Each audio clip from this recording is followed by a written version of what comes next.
สบายดีวันยามเช้าสบายดีโดสบายดียามเช้าสบายดีไม่ใช่ไม่จับเบิ่งเอสบายดียามเช้า มันเปียกไม่ใช่ ตื่นแต่เช้ามาพี่น้องเอ้ยบรรยากาศยามเช้าอยู่เฮือนของไอ้แก้วเนาะมันกำลังนึ่งข้าวไม่ขี่ตะไคร้มันคักอยู่นี่ก็ลุกตะบี้ตะบี้ โน้ยสวัสดีสวัสดีสีเกลือไก่บ่สีเกลือไก่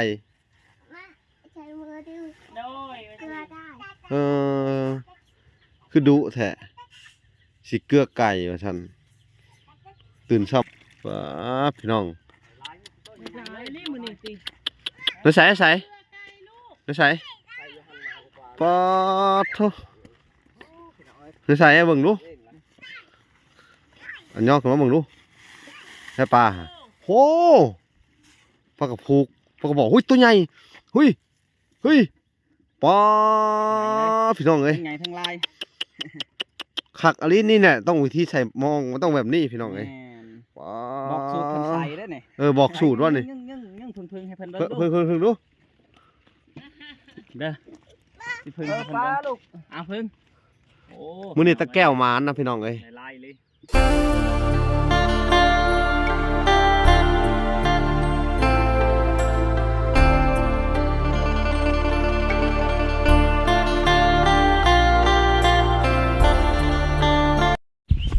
โอเคนะทุกคน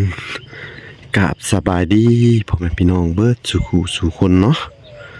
ยินดีเข้าสู่ช่อง YouTube บ่าวหลาสายบุญคุณธรรมคือเก่าเช่นเคยเนาะทุกคนเนาะทักทายสบายดี FC ทางฝั่งไทยและ FC ทางฝั่งลาวและ FC ทั้งต่างประเทศนำเด้อพี่น้องเนาะมื้อนี้อยู่กับช่อง YouTube บ่าวหลาพี่น้องเอ้ยเนาะเฮาก็ตัดภาพมาอยู่ทั้งบ้านวันพี่น้องเอ้ยแล้วก็บ่แก้วเป็นจังได๋น้อตื่นเบิดแล้ววันนี้เป็นทางใดนึ่งข้าวแต่เช้าซะเนาะโอ้ย ไปทางใดแหละเข้าไป เฮียแก้วย ามมอง เฮียแก้วไปยังมองแหละแม่นไปยามมองแตกดึกเลยเนาะโดยคือสิได้อยู่มื้อนี้ของเราใช้ถึกบอลอยู่บ่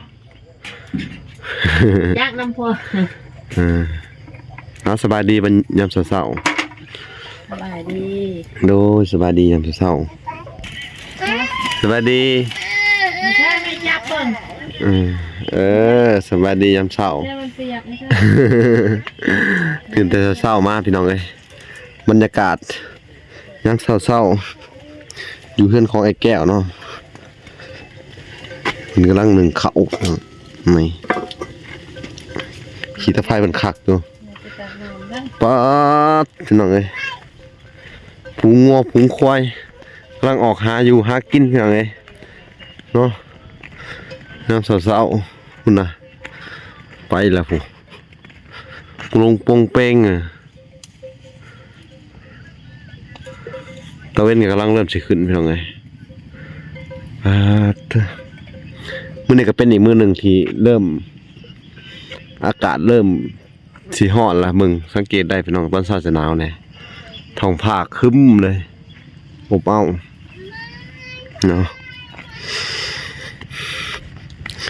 ตะนางเพิ่นก็เฮ็ดแล้วเบิดแหละ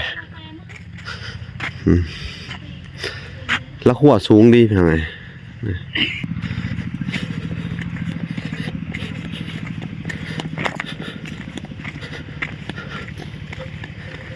นี่พี่น้องเอ้ย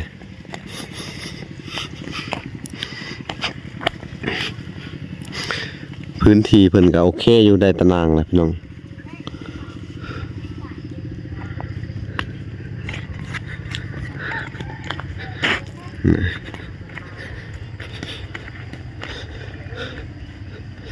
หาหัวเชียงไคมาปลูกในขอบเนาะจะได้กันเจือนไผมีเนี่ยนะบ้านน่ะเอาไปยังบ่เคยไปบ้านพุ่นน่ะไก่กันเนาะไก่เขาได้ตัวนั้นเนาะกินคืออาหาร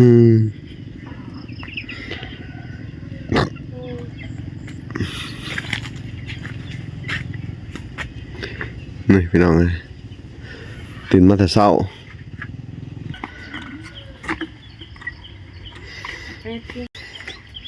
มันหกเก็บเป็นขวดเป็นกระป๋อง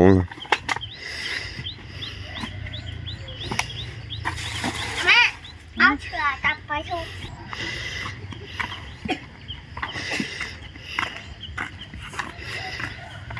ใครแต่มีน้ำพี่น้องเลย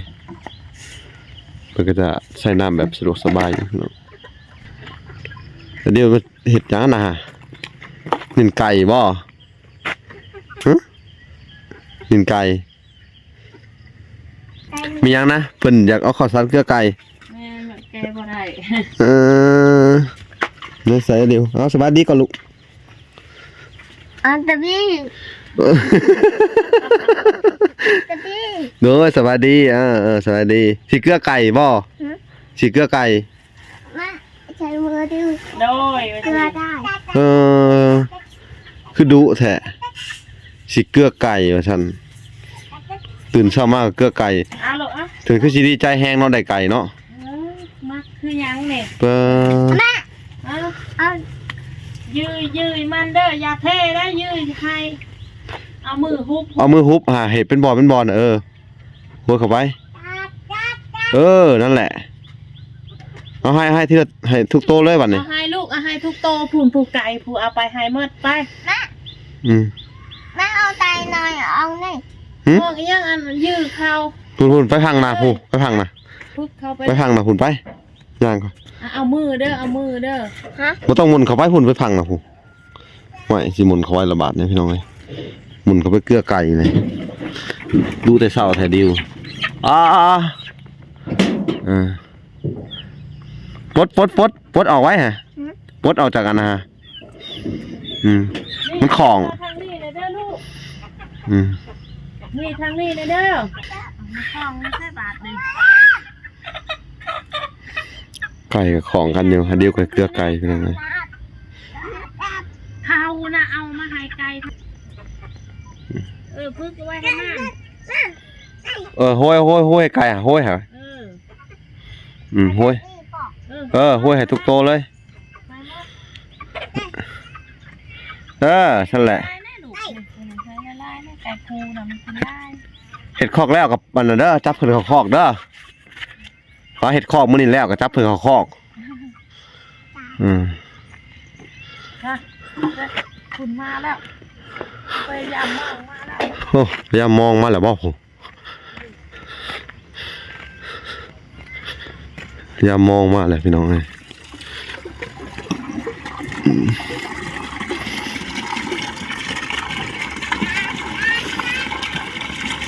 สูบน้ำแต่เช้าเลยที่เหลือก็เอาไว้เด้อเร็วเข่าเอาไว้ไปไว้อย่าเล่นเอาไว้น้ำมันเก่าฮะ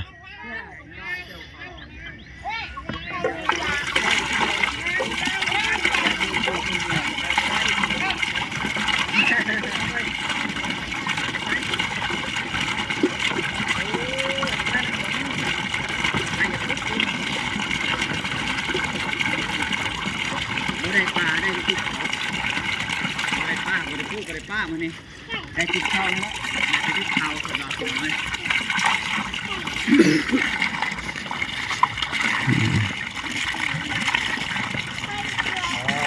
แต่ป้าแล้วก็จะไปอ่านนี่อะไรไหนใครว้าพี่น้องไม่รีบมันนี่สิไปใส่ปอทุไปใส่ให้เบิ่งดูอันย่อขึ้นมาเบิ่งดูแค่ปลาฮะโหปลากระพูกปลากระบอกหุ้ยตัวใหญ่หุ้ยปลาพี่น้องเลยไงทั้งลายขักอลินี่เนี่ยต้องวิธีใส่มองมันต้องแบบนี้พี่น้องเลยบอกสูตรคนใส่ได้เนี่ยบอกสูตรว่านี่ยังพึ่งให้เพิ่นเบิ่ง พึ่งดูเด้อสิพึ่งปลาลูกพึ่งโอ้มื้อนี้ตะแก้วหมานนะพี่น้องเอ้ยลายเลยปอหมานกุมอยู่กุมกินตัวนี่เนาะขักไอ้ลีนี่ฮะเอาหุ่นลูกคนฮะปลาลูกมันยังจับปลาจับมึงดู เออ เปิดทำมาหมดเลยโอ้ โอ้ตะ ตัว หาอยู่หากินหมาเนาะมื้อนี้เพิ่นว่า ตั้งย่างอยู่พี่น้องปลาบูบ่ ปลาบูก็มี โอ้ มาฝากปลานี่ ปลา พี่น้ บู อง ทองหรือปลาบูเงินนี่ครับ คักเนาะ โอ้ตัว อ๋อตะแก้วหมานน่ะมื้อนี้เอ้าโอเคไปปลดไปสิเนาไปเบิ่งไปปลดเลยไปพี่น้องป้าลูกเพิ่นก็ดีใจผมมาหับพอ ลูกก็ไปน้ำพ่อ บ่ได้ไปแล้วหากินหมานเนาะมื้อนี้เนาะจำไว้เด้อสูตรเด้อสูตรใส่หม้องอ่ะสูตรใดโอ้ปดใช่เบิ่ง สบายดีครับสบายดีครับสบายดี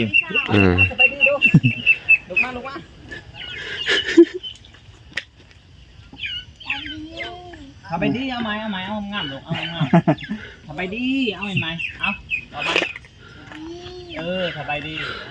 ได้ยังกันนะได้ยังเอาถั่วใส่โอ้ตื่นเช้ามาก็ได้ป้าแล้วเนาะบ่น้อยเนาะเนาะสบายดีบ่น้อย สบายดี โดย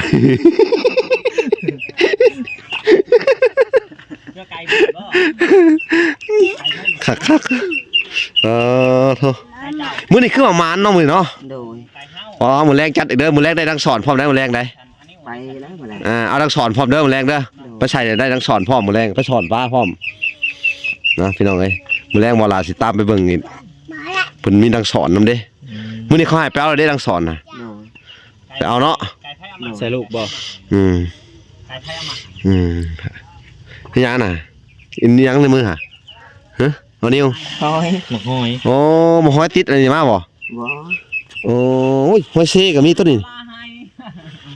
มื้อนี้มาเนาะมื้อนี้ เน่าเลยลูก ไก่ ทิม บ เล อย ลาเอาไก่ให้ คนว่าไก่บาลาไห้ ไก่บอลาให้ หมดแล้วบัดนี้เนาะ ไก่ไอ้บาเพิ่นย่าให้ว่าสิลูก ปลาบูบัดนี้ปลาบู เกลือไปได้ลูกเกลือไปได้นี่ฮะเกลือไปได้ข้าวเกลือ มื้อนี้มาเนาะมื้อนี้เนาะ ป้าพี่อ้ายแล้วนี่ก็เอิ้นบลู เกลือไปได้ไม่ได้ดู อันนั้น โอ้ มื้อวานได้4โตเนาะ แม่น มื้อนี้ได้จักโตมื้อนี้ เก่า 9โต เก้าก็มีดอกใหญ่ๆเนาะ จ่า แม่น เหลือกินพี่น้องเอ้ย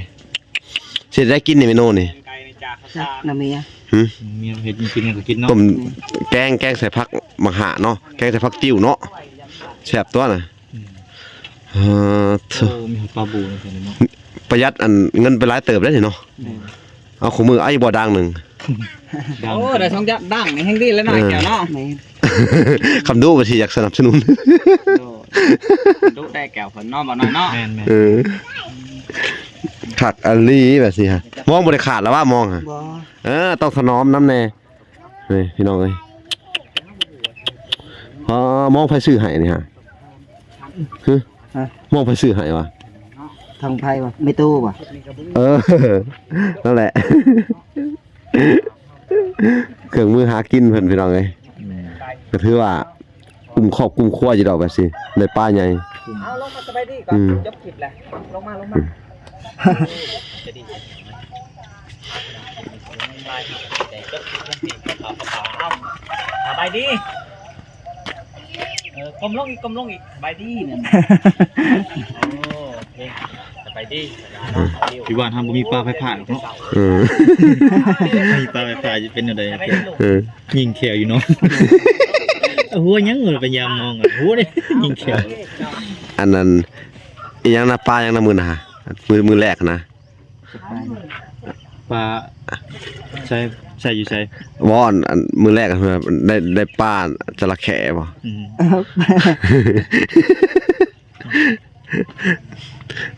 ป๊อตัวใหญ่ลีเนาะตัวนี้เนาะถูกมันป้ายังวะเถอะ อยากปลากระบอกบ่ บ่ป้าเขาเลี้ยงได้ป้ายังวะ อันนี้มันปลากินหยาบ่แม่นมัน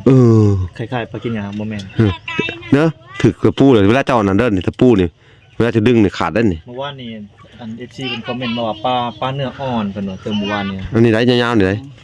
เนื้ออ่อนปลายังก็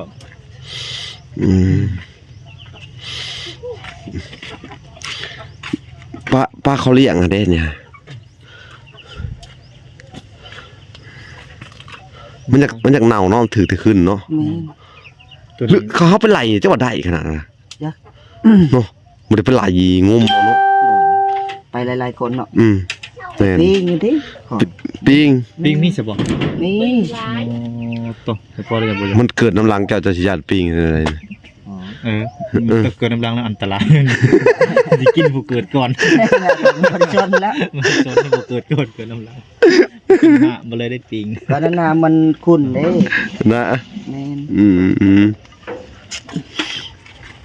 คุณยังไงคุณเบิดวันเนาะไม่เจนะ ปลาเธอพี่น้องเอ้ยพอได้แก้มอยู่นี่แล้วแรกอยู่แล้วเช้าเนาะ โดย อาหารเช้าพี่น้องเอ้ยเพิ่นก็ถือว่าโอเคแล้วซั่นนี่เฮาบ่ได้อยู่ซื่อๆเนาะ แม่น เฮ็ดเวียกแล้วก็ไปหาอยู่หากินโลดโอ้คักแลเจ้าให้แก้วเอ้ย ขอยไปคู่มือแต่ได้หมองบ่เคยหยุดยักมือ บ่อีหลี แม่น แล้วแต่ได้มองอะไร ก็แต่ได้มองบ่ได้อยู่เฮือนเลย มือเทอีดแต่ว่าพังดูความรู้สึกมือเทอีด ตื่นเต้นเลยนอนก็บ่ค่อยหลับเนาะไปผู้เดียวแต่เช้าๆแล้วครับไป ตื่นเต้น แม่น อันนั้นได้มองมือแรกอะไร แม่น เอาแล้ว เต้นแล้ว แบบว่ามันแบบแรกเขามีความรู้สึกว่าเขาใส่หยังไว้มันสิได้หลายมันได้รอรุ่นนะ รุ่น ติดใจเขาเนี่ยมันรุ่นตุบตับมันสิได้บ่เวลาไปอันไปย่านมันแทนบ่ถือกัน มันไปยกยามได้อ้าวคือมิดจิเลแล้วบัดนี้ บ่จะกู้คนมองมันเนาะ มือแรกจำเนาะ เออ ไปบิดเข้ามามือแรกแห้งๆมากแล้วมั้ย อันนี้มือแรกยังได้ไป2โตไปน้อยๆใช่มั้ย โอ้มือนี่ ให้โต อ ให ยาก ญ่ เพิ่นทดสอบมองเพิ่นทดสอบว่าเจ้าสิอดทนซำใดหั่นนะ เออ เพิ่นทดสอบได้ เออ พอเฮาถูกได้ร้ายแล้วตกใจจะสิทิมมองแล่นมาบ่ได้แล้วเพิ่นโอ้ยมื้อหนาวมาอยู่ มื้อหน้าภาวนาเพิ่นได้อีแขบ่ได้ เพิ่นทดสอบความ เป็นปลาลายในหม้อสิแล่นนี้แล้วติ เออ เพิ่นทดสอบว่าเจ้าสิ อ้าวทางนั้นก็สุกแล้วเขาครับผมสุกแล้วบ่ ย่าง ยังเนาะ สิช่วยเขาสั่นเนาะช่วยเขาสั่นนี่กิน ดีใจวะ โอ้เป๊กคือใหญ่มาบ่แก่กันเลย มาเทเนที่เทาละติ ปีอันดำคือดำคือ อันนี้หาแกงใส่ผักหลายๆเด้อครับเขาทาอยู่บัดนี้เนาะสดน้ำฮ้อน ติวเนาะ ๆแกงใส่ผักติ้ว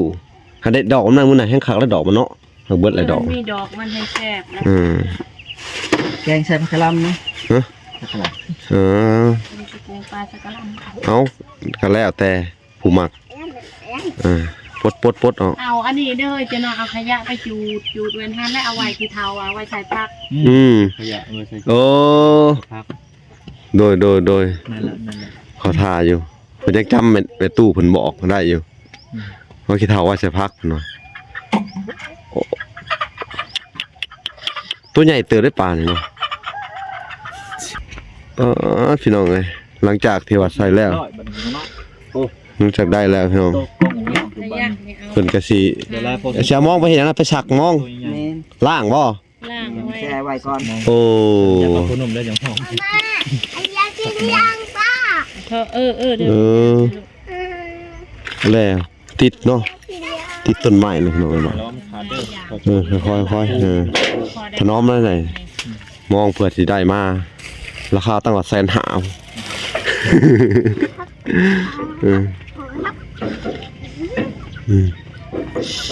จะได้สักบ่ แม่นแช่ไว้ เสียไว้นะ หวานแฮบ่ได้บ่แก้ว ฮะ หวานแฮ อัน ได้อยู่ บ่ อยู่เนาะ เ มองที่สุดเนาะ แม่น หน่อย เรามักเบิ่งเดียว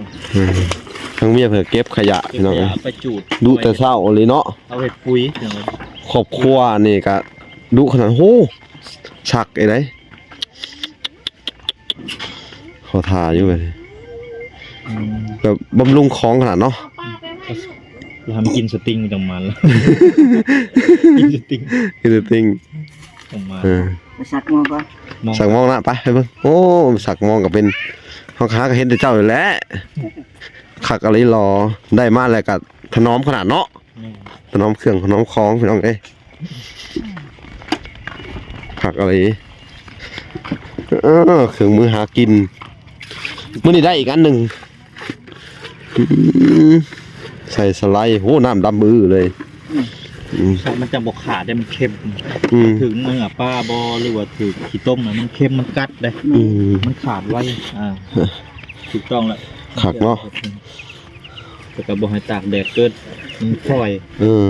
เอาไว้ เพื่อ ห่ เฮาม สิได้มาอีกพอแห้งให้ขาดเลย เออ เอาไว้อยู่ห่ม แม่น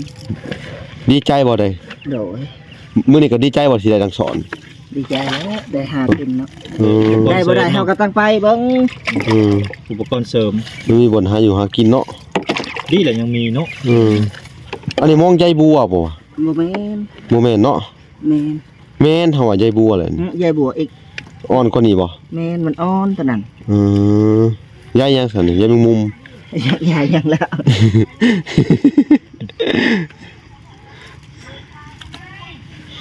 เออคักอะไรเหี้ยถนอมคองขนาดเนาะ แม่ คักเลยได้แยงใหม่อีกมื้อนี้มีแต่แนวใหม่ๆได้เนาะทุกสิ่งทุกอย่างเป็นของใหม่หมดเด้อ โดย คักอะไรซื้อใหม่ๆสดๆจากห้านเลยเนาะน้ำประปาเนี่ยก็น้ำบาดาลเนี่ยก็ของใหม่นี่ละขั่วเนี่ยก็ใหม่ตะนางก็ใหม่โอ้ยมีแต่แนวใหม่ๆตัวดินก็ใหม่ คนใหม่ คนก็เป็นคนใหม่เด้อคนหน่อยเด้อหุ่นใหม่ก็ใหม่เลื่อยมาใหม่ๆอ๋อทุกสิ่งทุกอย่างเป็นของใหม่เบิดเนาะมีของเก่าเด้อพี่น้องเอ้ยอย่าว่าบำรุงเอาเด้อ โดย คือบ่ลาบอกเขาแหละได้แนวมาใหม่รักษาเอาบำรุงรักษาเอา แต่น้ำเขาก็สิไหวลงค่ะ ฮะ นอนน้ำมันโดด อืม ยังนอนอยู่ก็ได้ตัวนั้น อืม ยังหนาวยังบ่อยากตื่นนะนั่งข้านเนาะ คักแล้วบาทนี่ อันนี้บ้องแม่ในงานแม่บ้องก็เล่นเ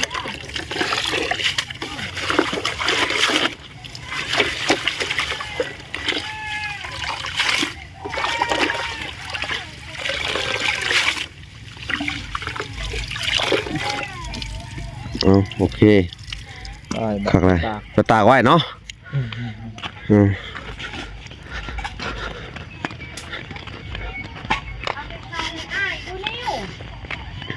จะตากแดดเด้อแค่นอนอยู่ในผู้แหละ มาตากนี่ก็ได้ตากแดดก่อนมันแห้งแล้ว เออ ห่มเลย สอบไว้ฮะ ก่อนเดี๋ยวเขาห่ม หลักสีสูงหน่อยยันเด็กหน่อยมาดึง บ่ให้บัดมือนะเตามันแห้ง เจ้าหน่อยกับมัสมัดแล้วก็เอาเข่าห่มไว้ แม่นสิไปปิดหมดแล้วพวกนี้ จะไปปิดป่ะ แม่นให้มันแห้งก่อน ให้มันแห้งก่อนเนาะ ก่อน มันต้องแบบซี่เหรอเอา เดี๋ยวเขาไป ตัดภาพมาทางในก็ช่วยเข่าพี่น้องไอ้สุกเลยเถอะ ไว้มันแห้ง เป็นไงมัน หมดแล้วสร้างดีๆแล้วหมองบ่ให้เสียไว้โอ้ยกตอนใช้ที่มันของ ผมก็อยากได้เนาะคักมันต้องแบบนี้เลย ช่วยเขาแล้วกัน เป็นยัง สอน รถป่านี่ นี่พี่น้องเอ้ยทางนี้ก็เลยวันเพิ่นช่วยเขาเชื่อเขาแล้วแกงปลาได้เลยเนาะได้ปลาล้างถ้วยล้างซ้ำแกงปลาโอ้ขี้ไผ่นี่คักเลยพี่น้องเอ้ยเข้ามาในแจ้นี่ก็ฝนตกก็บ่เปียกบาดนี่พี่น้องเอ้ยนี่ครอบครัวขยันพี่น้องเอ้ยขยันกันทั้งครอบครัวตื่นเช้ามาลูกชายก็ไปหาเกลือไก่แม่ก็นึ่งข้าวพ่อก็ไปหาปลาโอ้จะแม่นมันคักเนาะคักไรสุดยอดเอาพี่น้องเอ้ย อันนี้ไม่ได้ที่เขา อันในช่วงท้ายคลิปพี่น้องเอ้ยก็บ่มีหยังหลายพี่น้องเฮาก็สิได้อัปเดตให้ทุกคนได้เบิ่งต่อไปเนาะหลังจากนี้ไปเนาะเพิ่นกินข้าวเช้าเสร็จเพิ่นก็สิพากันเฮ็ดอันคอกไก่พี่น้องเอ้ยเนาะมื้อนี้เพราะว่าไก่เพิ่นก็บ่มีบ่นนอนเนาะพี่น้องก็ใช้เพื่อเฮ็ดคอกไก่ออกไปพุ่นแหละหรือว่าเฮาสิเฮ็ดอยู่นี่ก็ยังได้เนาะเฮ็ดในต้นไม้นี่บ่ไอ้แก้วมาผิดดูสิถามเฮาว่าเฮ็ดในต้นไม้นี่จะว่าดีกว่านี่เกาะไปนี่เกาะเกยไปนี่พอมันอยู่นอกหัวแล้วบ่คักนะ นั่นแหละคอยว่าบ่คักคือกัน นี่เฮาซักลักขึ้นมานี่แหละมุ่งไปหันแหละให้ไก่เข้าไปนอนนี่มันจะขึ้นง่ายนี่แลดขึ้นไปโลดนี่ ก็นาทีเฮามันอยู่ข้างในแหละ เอาแบบทาวรเลยมันดีบ่ โดย แม่นแหละง่ายมันนี่แหละนี่มาซักลักกูนี่ โดย แล้วก็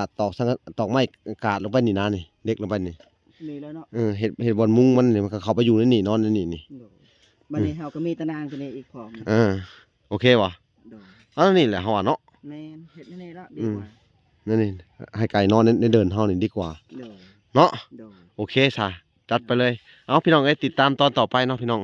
ทางบ่ล่าแล้วก็ไอ้แก้วเพิ่นสิได้พากันเฮ็ดอัน ขอไก่ ขอไก่ต่อเนาะโอเค